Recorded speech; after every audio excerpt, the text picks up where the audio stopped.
guys, welcome back to the Lovin Abu Dhabi Show podcast. I'm Mayar Brahim. And I'm Abby Griffiths. And these are the stories you'll be listening to today. Al Ain faced severe dust storm paired with lightning yesterday. Beware of fake Schengen visa agencies in the UAE if you're going away this summer. Abu Dhabi influencer shared a heartfelt message to her baby son. And Abu Dhabi honours Indian origin doctor with his own street name. Enjoy listening. Enjoy, guys. It's cute. I would love my own street name. Just Abu Dhabi? Yeah. I feel like Abu Dhabi would be great. Abu Dhabi would work. I mean, yeah, I think we've already got it sold. Abu Dhabi Street, yeah. Abu Dhabi Street. Abu Dhabi.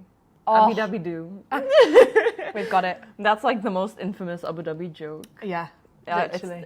It's like such a dad joke, but it's one of my favorite things to like see. I say it all the time without noticing. So I'll always say instead of Abu Dhabi, I say Abu Dhabi. Yeah, I think it's like an ongoing thing in the office because we've slipped up a few times when we're trying to say Abu Dhabi and we just go like Abu Dhabi, Abu Dhabi. It works. It works. So almost as if it was meant to be. Abu Dhabi is your calling. Yeah. Yeah. People just like, they meet you and they just forget how to say the city name. Yeah, they do. They just fumble. So we're going to kick off this show with Al Ain faced a severe dust storm paired with lightning yesterday. Honestly, when I saw this video, I think I was confused to begin with because everyone who lives in Abu Dhabi, it's just like you can see humidity and you can see the sun and you can see a lot of things, but not like a dust storm oncoming. No. Not a drop of rain. Absolutely nothing. But yesterday, Al Ain got the brunt of it. So yesterday around the afternoon, two areas in Al Ain, Al Hili and Al Reef, faced like heavy showers. This is mental because on, I think it was Friday last week, Lovin Dubai did a post, shout out to Lovin Dubai, basically saying that Al Ain reached 52 degrees and it was the hottest place in the UAE. And that was on Friday. A few days later, they decided that they didn't want to be anymore. Now we're giving rain vibes. Yeah, they really said we're going to switch things up a notch. Yeah, really, really did. There's definitely something going on in the clouds because someone's not happy with that. And the wind, because a dust storm is basically just like when you're driving through like an area with a lot of sand and then the wind kicks up. So when I saw the video, I really thought like, you know those action movies when they're like in the desert and it's like a really bad sandstorm? That's what it looked like. And I was just confused. Yeah, it was giving me like June Part 2 vibes. Yeah, and a lot of people were like, he's facing such a bad dust storm, but he's driving that fast. Guys, that was a sped up video. Like, he's obviously not driving that fast when he can't see what's in front of him. But it was just like insane to see that video. Like it was a minute long and you can see how the weather just entirely changed. And towards the end of the video, you can see just like lightning strike. And I'm like, thunderstorm, lightning, sun, like what is going on in Al Ain? I don't know what I would do in that situation. If I'm driving my car and I'm on my own and I'm driving into what sort of appears like an apocalyptic scene, do I carry on going? Do I stop? I don't know what I would do in that situation. I'm glad whoever posted it shared it with us because if you want to see it, go and have a look on Lovin Abu Dhabi. It looks like it's AI. It's crazy. But I don't know what I would do. I don't know if I'd carry on going. I don't know if I'd reverse. I think I'd just like park on the side of the road and just put my wait hazard it out. light on and just like take a nap maybe. Yeah, I'd probably call my mum and cry. Not that she could do anything 4,000 miles away. But yeah, it would not be a fun road trip. Yeah, and this like kicked off at Zamul in Al Ain. And like a lot of people, they have a tendency of saying there's nothing happening in central Al Ain, but Zamul is not in central Al Ain because the road is like right around it is desert. Yeah. So I'm assuming he was going somewhere else in Al Ain, but Al Ain's big. Yeah, so it was sort of out in the sticks, wasn't it? Yeah. And a lot of like sometimes it happens even when like the storms do hit Abu Dhabi, certain areas get hit, but other areas don't. Like I remember the rain would always start in the areas closer to Dubai.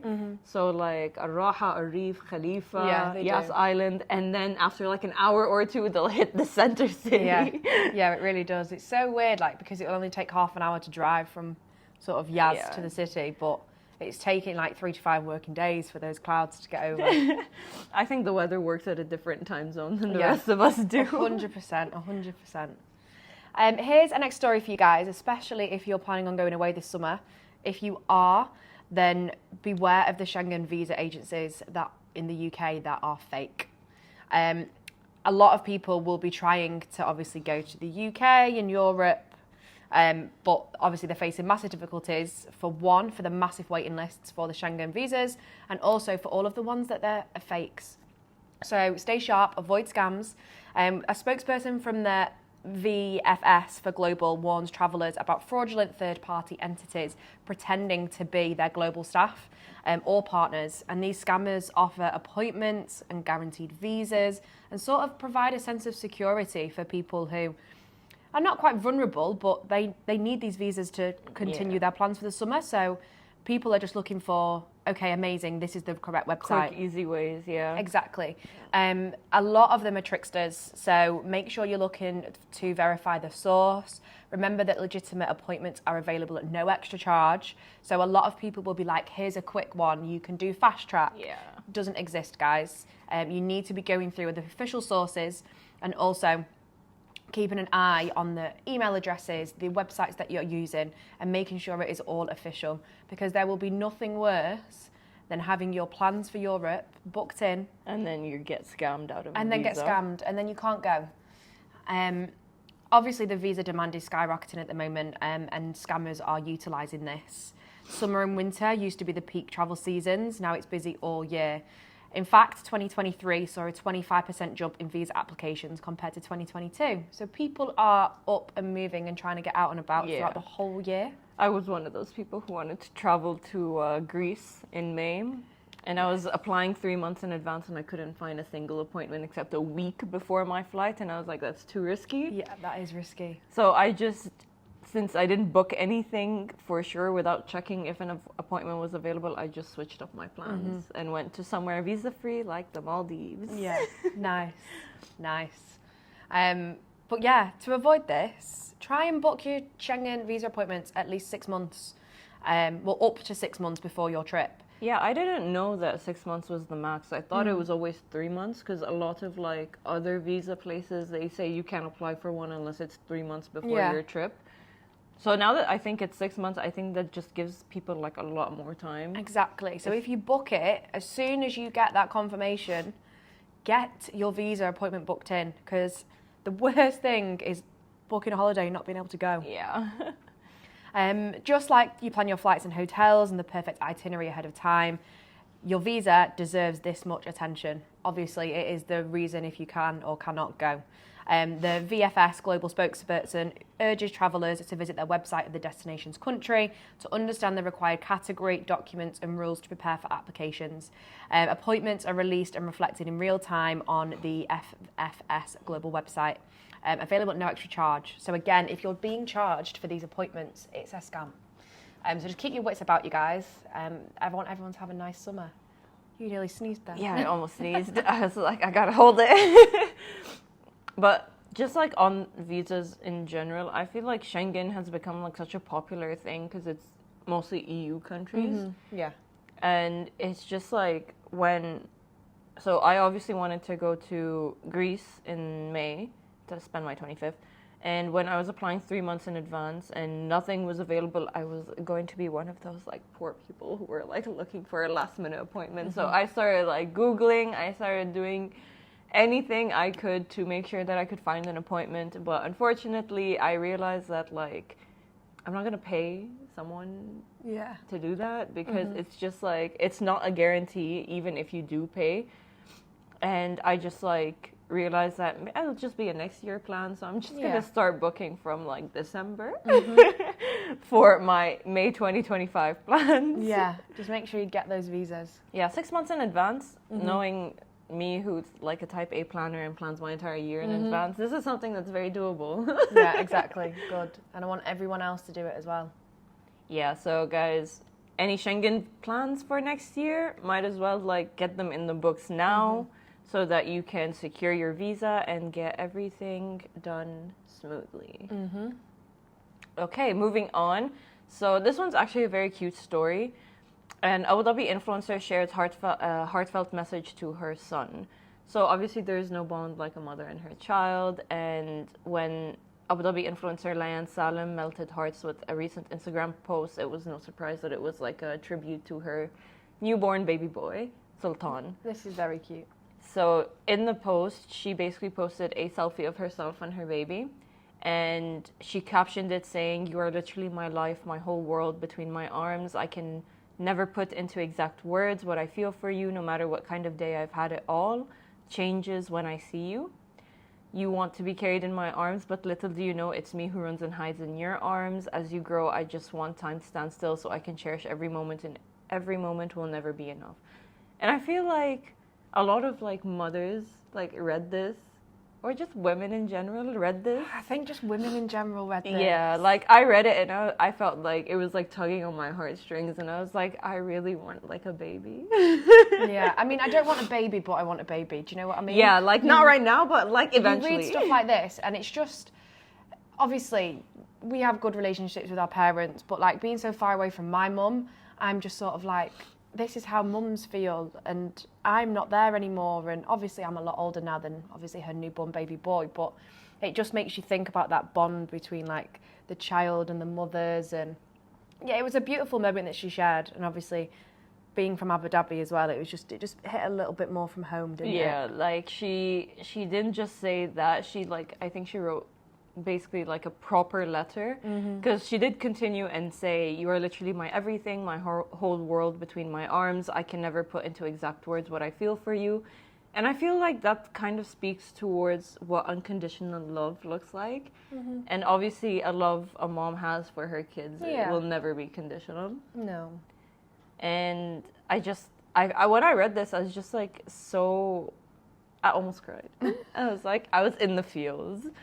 And she ended the post by saying, "I felt this love when you were in my womb, and we were one body yet two heartbeats. Allah knows what I would do for you, anything.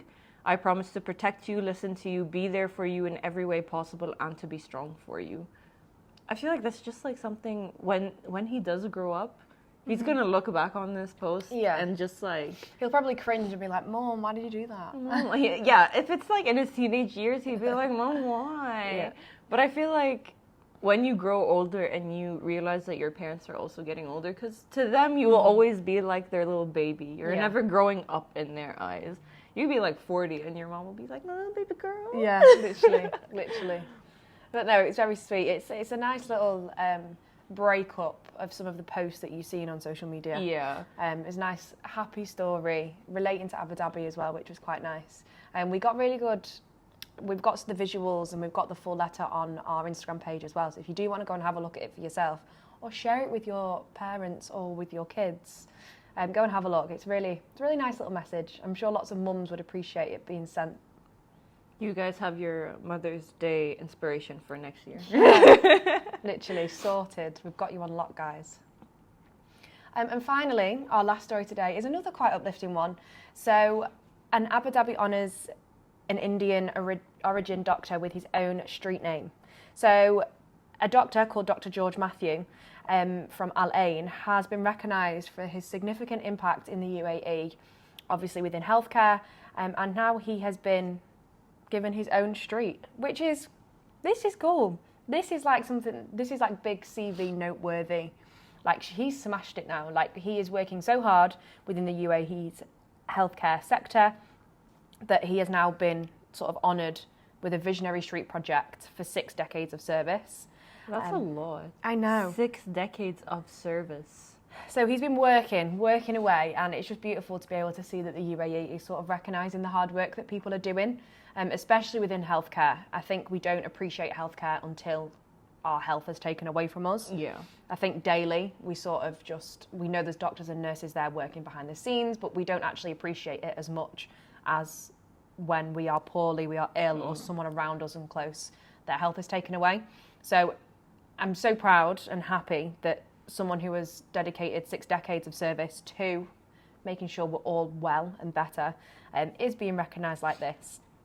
So this was an honouring the UAE's visionaries commemorative streets. At the moment, my brain is working faster than my mouth. It was by the Department of Municipalities and Transport, and they're paying tribute to individuals who make significant contributions to the nation's growth. So DMT named the George Matthew Street after him, and it's near Sheikh Shakbooth Medical Centre in Al Mafraq. Mafraq. Yeah. That's the one. It's a really good initiative, and I think if this is something that's happening annually, then definitely keep an eye on it through DMT. If you've got people that you want to sort of propose and nominate for this, even just taking this little idea and using it in your day-to-day life anyway, recognising people that are doing amazing things for the communities, for the UAE, for Abu Dhabi. I feel like this also just like goes to show that no matter how little you think you are, every significant like job that you do, every little step you take, people are aware of like the impact that you're making. Exactly. Because Dr. Matthew was the first government doctor in Al Ain, and I feel like that's a massive thing because Yeah, it is. Al Ain is like it's a small area. The community there, they're tight. They know everyone. So I feel like it's a big thing because when you have like a doctor that you always go to, it's important. Yeah, it is. Because you You feel have so your comfortable, doctor, don't you? Yeah. Like, you go to your doctor. I go to like one hospital that I've always gone to since like I was a fetus. Yeah, it's a pretty old school thing as well, isn't it? Like, you go into to see your doctor. And if you've been involved in someone's life for the last 60 years, like, that's big, that's huge. And it's nice to see your ordinary people doing extraordinary things and getting recognised for it as well. Yeah. His first clinic, he opened his first clinic with help from Sheikh Zayed, and over the years he took pivotal roles like leading Al Ain's medical services in 1972 and advising Health Authority in 2001. Dr. Matthew transformed healthcare in the UAE by bringing in modern medical techniques. He studied in England and Harvard, which obviously is a feat in its own. Like, what a great accolade to be able to say you've done that and come back with the T-shirt and certificate as well. But he focused on tropical diseases and hospital management, greatly influenced with healthcare education and community trust. So he has a wealth of knowledge, which is obviously replicated and provided to a lot of people in the UAE over the last 60 years. Yeah, I feel like he's kind of like a mentor to people, Yeah. especially in the hospital that he's worked in for his entire life. Yeah. Maybe I'll go buy like a Harvard t-shirt in support of him. If anyone goes down George Matthew Street, I wonder if it's changed on like Waze and Google Maps. Oh yeah, take right on George Matthew Street. Yeah. I'll go to changed. Al Ain to find out. Yeah, if anyone goes past it, let us know. Take a little photo and send it to us and tag us. And he did say that he was ready to serve the country and its citizens for as long as he lives. So I don't think he's planning on retiring anytime soon. No. He still works at the age of 86. He's living. He's on the ball. I don't think I'll be so on the ball at 86. But what an amazing thing to sort of pass on now to generations below him, that like his granddad or his great-granddad has a street named after him. Like, that's amazing. I think honestly, not just like his family's proud of him, but like his friends, his colleagues, everyone he's mentored, and obviously we're proud of him and happy for him to be getting such an honor. Yeah, what a nice little story to end on. I'll nominate that they name Abu Dhabi Street. Abu Dhabi Street. Watch out, guys, because Abu Dhabi Street is coming at you fast. Where do you want it? Oh, don't give me street names. Maybe somewhere nice. Like what area? Saadiyat. Yeah, Saadiyat? Yeah, I feel like Saadiyat would be for you. Yeah. Take left on Abu Dhabi Street to head to Saadiyat Beach Club. Perfect. I can already hear it now on Waze. I'll do the voiceover for it as well. Yeah. I feel like that's a U street. Yeah. Near Saadiyat Island. Definitely. Straight access to Mamshire. Yeah, okay. So that's all that we have for you guys today. Thank you guys for tuning in. Whatever you guys are up to this weekend, do tag us in your stories or just like send us what you guys are up to as well. If you're making any reels, any videos, tag us. We'd love to see them and possibly reshare them. And we'll see you guys next week. Cool. Thanks, guys. See you soon. And stay out of the rain and dust in Al Ain. Seems very hectic.